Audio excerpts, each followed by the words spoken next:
क्रांति दिवस के रूप में मनाया जाता है।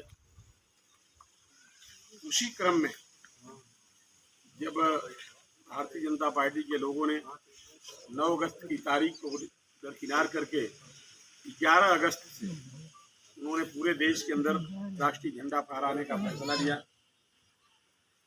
तो हम लोगों के नेता, हम लोगों के राष्ट्रीय अध्यक्ष माननीय अखिलेश यादव जी ने कहा कि देश के लिए ऐतिहासिक तिथि 9 अगस्त है, इसीलिए अगस्त क्रांति के रूप में इसे जाना जाता है।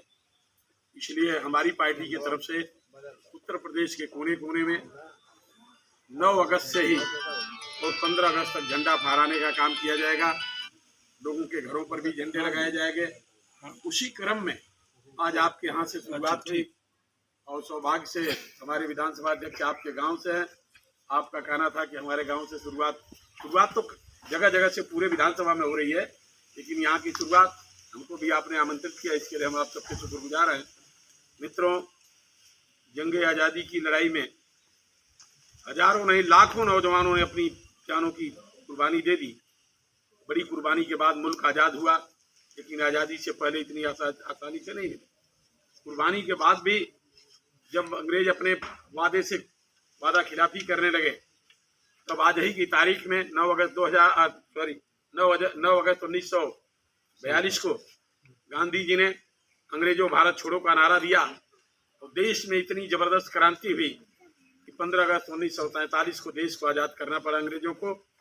तो इस खुशी में कि 15 अगस्त को तो देश आज़ाद होगा ही, लेकिन इसकी बुनियाद 47 में आज़ाद हुआ, लेकिन बुनियाद जो है पूरी तरह से खुली आज़ादी, खुली चुनौती अंग्रेजों को हम भारतवासी लोगों ने, हमारे पुरखों ने, हम लोगों के बुजुर्गों ने, हम लोगों के रहनुमाओं ने 9 अगस्त 1942 को इसके लिए चैलेंज किया था।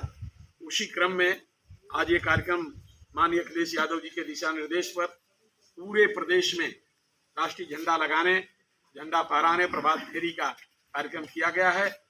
और इन्हीं ज़्यादा लंबी बात ना करके, क्योंकि आगे कार्यक्रम है, हम लोग चाहेंगे कि इस बात को, इस पर चर्चाएं शुरू हो गांव-गांव में कि भाई ये आज़ादी हम लोगों को इतनी आसानी से नहीं मिली, लेकिन जो आज़ादी हमें मिली, हम लोगों के जीते भी इस तरह के हालात पैदा हो गए हैं कि लगता नहीं है कि हमारी आने वाली औलादें आज़ादी की खुली हवा में सांस ले पाएंगी, क्योंकि इन लोगों ने ऐलान कर दिया है कि हम इस संविधान को नहीं मानते हैं, संविधान खत्म हो जाएगा, लोकतंत्र खत्म हो जाएगा। लोकतंत्र तो वैसे भी लगभग अंतिम सांसें गिनी रहा है। देख रहे हैं सारे नियम कानून को ताक पर रख करके पूरी मनमानी की जा रही है। सरकार की नीतियों के खिलाफ, संविधान में व्यवस्था है अभिव्यक्ति की स्वतंत्रता की, नीतियों के खिलाफ अगर आप आवाज उठाते हैं तो आपके ऊपर देशद्रोह का मुकदमा लग जाता है।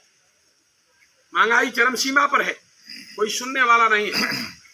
तो जुर्म के खिलाफ, अंग्रेजों के खिलाफ, जिसने 150 वर्ष तक देश पर शासन किया, 100 वर्ष तक पूरी तरह से किया, ऐसी हुकूमत का पता नहीं चला जिसका दुनिया में राज था, साम्राज्य था।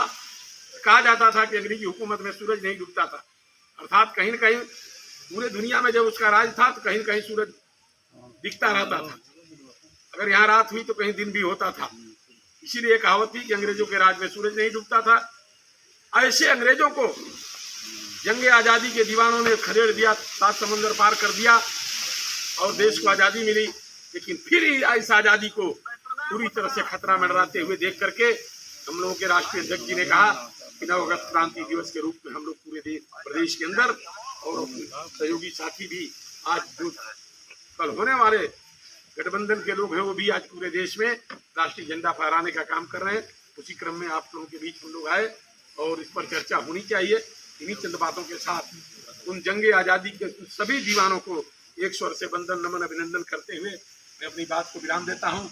एक नारा जोरदार लग जाए सबके तरफ, बच्चे लोग जोरदार नारा लगाना, सयाने लोग भी राष्ट्रपिता महात्मा गांधी अमर रहे, अमर रहे, अमर रहे। महात्मा गांधी अमर रहे, सुभाष चंद्र बोस अमर रहे, अमर रहे, अमर रहे। सुभाष चंद्र बोस अमर रहे, अमर रहे, अमर रहे। डॉक्टर अम्बेडकर अमर रहे, आजाद अमर रहे, भगत सिंह अमर रहे। अमर रहें, अब्दुल्ला साहब अमर रहें।